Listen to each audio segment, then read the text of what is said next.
হঠাৎই আজকে মন চাইছিল একটু ড্রয়িং করি, কিন্তু কি ভাবো, হ্যাঁ ভেবে পেয়ে গেছি।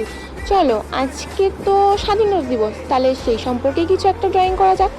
তোমরা যদি বলো কমেন্টে, তাহলে আমি কিন্তু তোমাদের আমার খাতার পুরো ড্রয়িং যা যা আছে তোমাদের সব একদিন শর্ট ভিডিওতে দেখানোর চেষ্টা করব, কিন্তু সেটা তোমাদের কমেন্ট করে বলতে হবে। কিন্তু দেখো, আমি প্রথমে পেন্সিল কালার যেটা হয় সেটা নিয়েছিলাম, কিন্তু সেটা পড়ছিল না।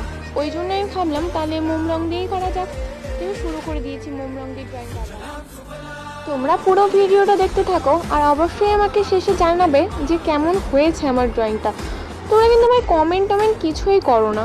হ্যাঁ, হয়তো আমার ড্রয়িং তোমাদের ভালো লাগে না, তবে ভালো খারাপ কিছু না কিছু তো কমেন্ট একটা করতেই পারো না। ভালো লাগে না মানলাম, কিন্তু দেখেছো যখন একটা কমেন্ট করে দেওয়াই পারো। দেখো, আমি আস্তে আস্তে অরেঞ্জ কালারটা ওপরে বাটারফ্লাই করে নিয়েছি, আর নিচে পাতাটাতে দেখো গ্রিন কালারটাও করে নিয়েছি। তারপর অরেঞ্জের ওপর হালকা করে একটু শেড দিয়ে দিলাম, গ্রিনের ওপরও তারপর শেড দিয়ে দিলাম। জানি আমার ড্রয়িংটা অতটাও ভালো হয়নি, অতটাও প্রফেশনাল আর্টিস্ট নই আমি, এমনি আমার ভালো লাগে তাই তোমাদের সাথে শেয়ার করি। কিন্তু তবুও একটুখানি না হয় দেখে যাও আমার ড্রয়িং পুরোটা, কি বলো? এরপর আমি পেন্সিল দিয়ে লেখাটা তুলি রং দিয়ে করে নিলাম। এটাতে আমি 3টি কালার অ্যাড করেছি। প্রথমে দেখো অরেঞ্জ কালার, আর তারপরেরটা আছে ব্লু কালার, অ্যান্ড তারপরেরটা আছে গ্রিন কালার।